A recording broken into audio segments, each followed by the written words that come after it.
Hello and welcome back to Warhammer Geheimnisnacht. This time we're going to be playing as the Chaos Cult of Tzeentch, the Purple Hand. Of the active Chaos Cults, none are as powerful or as ambitious as the Purple Hand of Tzeentch. This powerful and well-connected organization has agents scattered all across the world and in all the important inner circles of most of the nations of man. They control merchants, nobles, artisans and commoners alike. And we're going to join them so that we can take control of Imperial Westland. We are currently the owner of Luftburg up here. We are Count Frederick of Luftburg, Sprakeleg, which is the main reason I chose him. It's a rather amusing last name. But we also have children already, so we're well secured in our inheritance. And we have a lot of little people around us who all have absolutely no alliances or anything. They're all independent, and it seems like a great place to expand.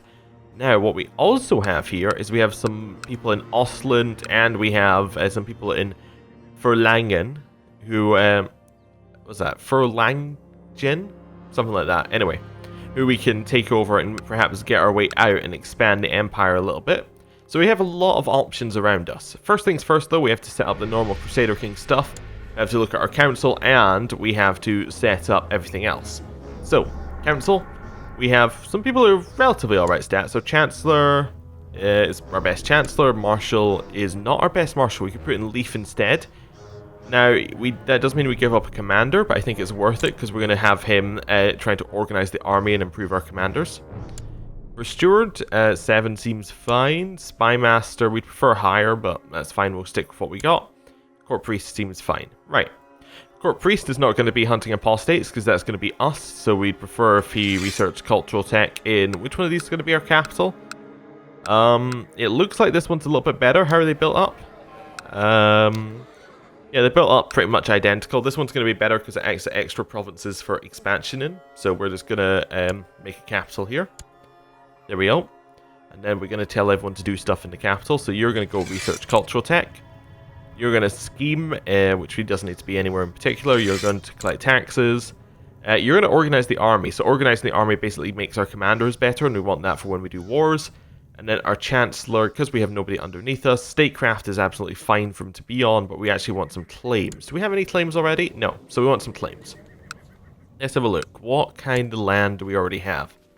So de jure, this is part of this duchy. If we took this province, we can then make the duchy, and that will get us a de jure claim on Dorfmark here. Okay, cool. Let's quickly go fabricate claims on Limsov, who has about 500 men. We have about 700. Is our wife anyone important? Not really. She's in a thing all of her own, so... Yeah, she's in a house all of her own. If she was important, we could potentially have got an alliance with someone there, but she isn't. We need to set up a court physician, so we can do that.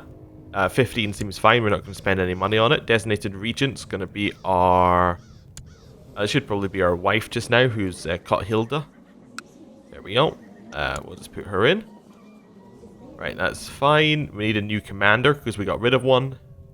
Chancellor, this one's a random vassal. Stats aren't amazing, but that's fine. He can be our commander. And is Holgar fine? Just double checking he's not craven or anything. Now he's patient, so that's good. Right. Nothing else needs to be placed in there.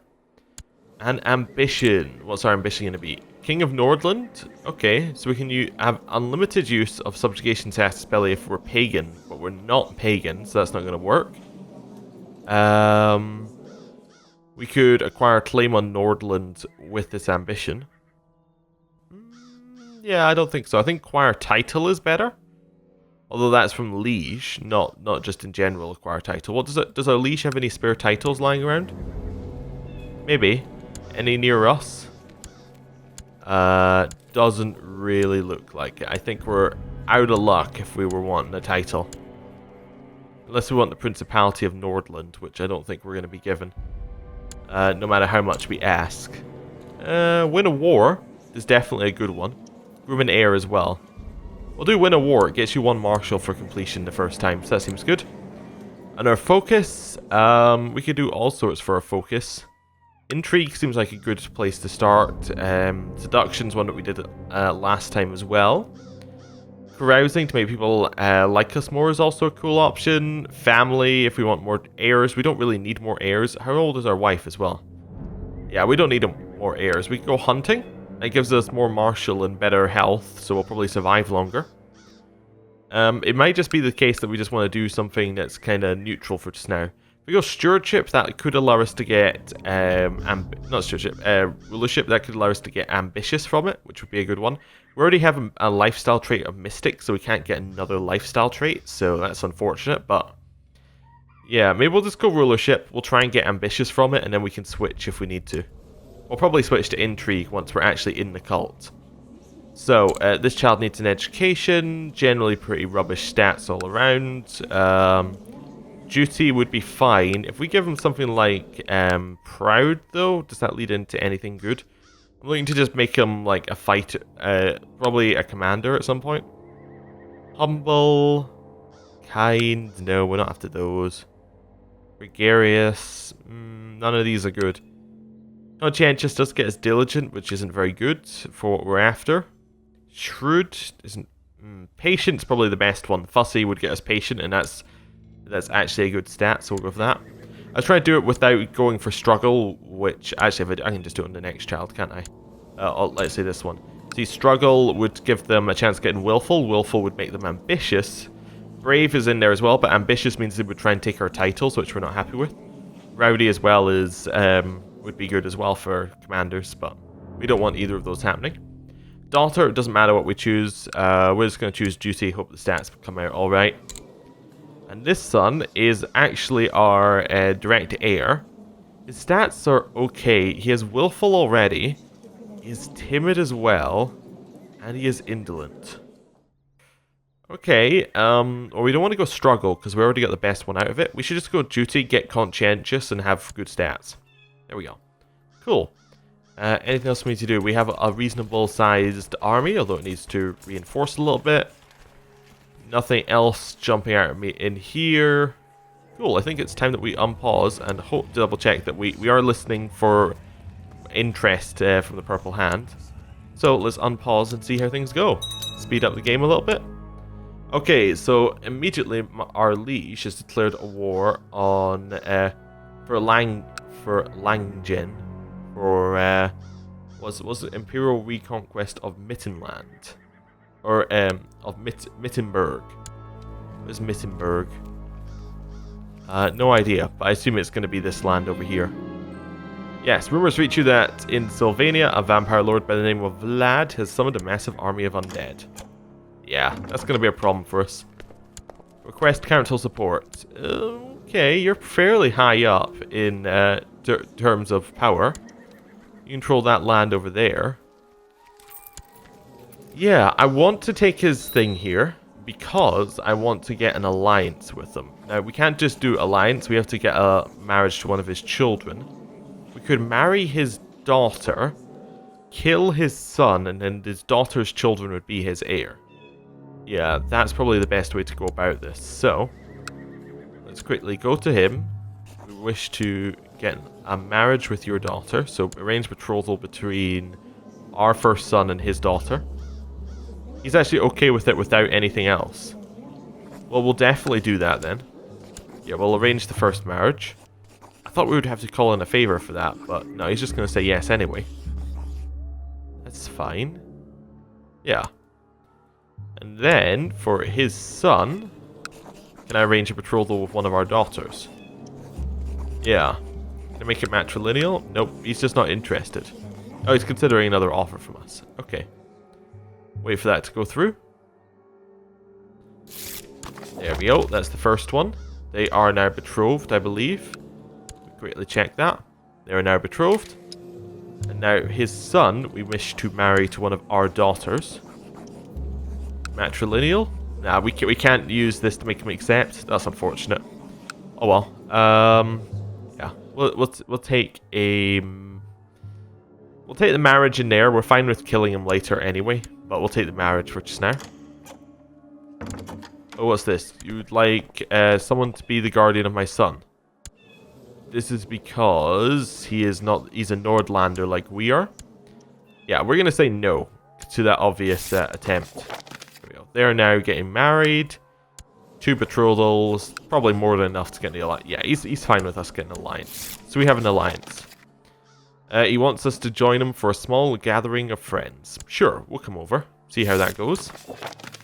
Are we friends already, or... No, it's literally a gathering of friends. So he's carousing with us. That's fine. We have an ally. I'm having dinner and plenty of drinks with Baron Daedric of Krail tonight. It's lovely, yet what I'm most charmed about is Daedric himself. Why would I not immediately stop our conversation, which has slowly begun to touch upon some almost heretical ideas questioning the might of Sigmar? Ooh, fantastic, we're joining a cult. Walking the palisades of my castle, I'm joined by Baron Daedric. I find myself agreeing a lot with the concepts he presents. The futility of prayer particularly resonates with me. Suddenly he turns to me and presses a small leather pouch into my hand. My lord, will you carry this with you for protection? Of course I will. Yeah. What if I told you that all you've been taught to believe in is a lie? Daedric continues, throwing a cautious glance around us before pulling up his sleeve, revealing a scar in the shape of Tzeentch's mark. Sigmar is a false god. Only the power of Tzeentch is real. Ooh, fantastic. Let's see if you'll let us in. Okay, we might. If you offer yourself up to Tzeentch, she will grant you powers Sigmar has kept from us humans. Oh, and I think you'll enjoy it. Oh, okay, let's see what he's got for us. It's been some time since Baron Daedric was in contact with me. I've been pondering what Sigmar would think of me for venturing down this path, but Daedric has already offered me more support than Sigmar ever has. I've begun studying books on the ruinous powers, and so far I'm finding the views preached at the church to be narrow-minded at best. Their lies are meant to hold us back. Okay. And... are we joining? Yep, we found some cryptic scrawlings written in blood on my bedroom door this morning. The guards say they haven't seen anyone enter during the night, and I dare not ask my court priest to decipher it. Yet, I think I understand the mark of Tzeentch. Of course, a bargain must be struck. We'll carve it into our arm. Okay. And... ooh. Fingers crossed this all doesn't break and everything's perfect. Oh, and now we've gone to the private rooms of Duke Ordolf, and we're gonna drink food and stuff. Alright, there we go. Brother Frederick, we have received word of your dedication and desire to join the worship of Tzeentch. Await the messenger. Signed, Magnus Lucrezia. Okay. So she's a high priest somewhere, all the way down here. So yeah, they do have far-reaching stuff going on here. Cool. Keep an eye out for the messenger. Yep. What's being said here is very true. I met an intriguing and hypnotically beautiful man at court. Hypnotically beautiful beak he has. Apparently this Gilius is a foreign diplomat. I engaged him in conversation for the first time today. We spoke at length about troop compositions. I was shocked when he carefully pulled up his sleeve, revealing the mark of Tzeentch. You are the messenger. Ah, and then we finished our carousing and became close friends with Duke Ordolf. Fantastic. The acolyte smiles. I'm pleased to find you not only an affable man, Frederick, but also one capable of intellectual discourse. The brethren value the pursuit of knowledge and power. We'll soon see exactly how committed you are. Okay, what's he want us to do? He escorts us into the building. I hesitate upon entering, the very air crackling with foul energy. Several hooded, deformed figures surround the room, chanting in unison. Najar Thach, Lizimbar Tzeentch. Gillis presents me a small glowing green stone and proclaims, Eat, eat, embrace the change. Okay, we'll eat the warp stone. Over the last couple of days, a part of your body has been growing strange hair. It's gotten worse, and you now only have a small patch of fur somewhere on your body. I now have a small patch of fur on my body. I actually have spines on my body. Alright. Oh, that's interesting. Oh, it's below the eyes. Oh, interesting. So what does this actually do for us? Same trait goes up, opposite trait goes up. So yeah, just everybody likes the set of spines I've got. Okay, cool. With the Eldric ritual finished, Gilius congratulates me. Welcome to the Purple Hand, Count Frederick. You're now an asset of the Architect of Fate. Praise the Architect of Fate. Perfect, so we are now practicing the religion. Oh my god, that is an interesting look for us. We've gone full bald and then got that weird teeth mask. Alright. Yeah, so what can we do if we were to be a full member of Tzeentch? So, it's basically defensive pagan by the looks of it. Yeah, I think it's defensive pagan. So, low supply limit for other people, we have to be at war a lot, and we can take concubines. If we were openly practicing, but we're openly practicing Sigmarate, so we can't do that. Okay.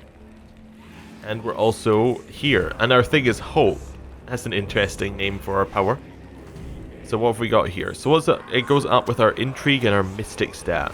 Okay, cool.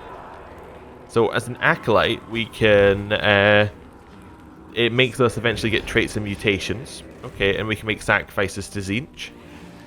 Next level is Summon Familiar, which doesn't work, and Demonic Possession, which does. Then we can invite and do Chaos Infiltration, and it's Cultist Uprising. So it's the same set of stuff in terms of powers, but slightly different flavor. Which is alright, I suppose. This child needs an education. Well, let's go for etiquette, maybe. Try and make this one good at intrigue. I think etiquette's probably our best intrigue one, but yeah, I think we'll go for etiquette. Try and make her good at intrigue. We'll see if that works. The reveling and carousing is over for now. Time to get back to real life. Yes, because of course we were at a party that entire time. What's our chances of getting this claim? 15% per year. I don't think we have anybody who's going to be better. So if we do join court, yes. Search all. High diplomacy. We could get better. We could get up to 18. We'd have to assign this person a new job, but we could make him like our steward or something, and then we can make our steward like our intrigue or something, and our spy master then doesn't get a job. I mean, it doesn't matter. They're not actually that strong underneath us. Yeah, let's get Gerbert in our court. Let's invite him to court. Right. There we go. He should be here any second now. Perfect, with his amazing mustache. Can I change your job? I wish you to be my steward. Then I want you to be my spy master. There we go. Then I want this one to be replaced with Gerbert, who's then going to fabricate as a claim at 17%. There we go, perfect. You're on the same job, you're going to collect his taxes over here, and you're going to scheme. Cool. Well, I think that's a good point to end the episode. Thank you for watching, and because this is the first episode in the series, I appreciate likes, comments, subscribes, as it really helps with search ranking and helps the channel grow. So, thank you for watching. See you next time. Goodbye.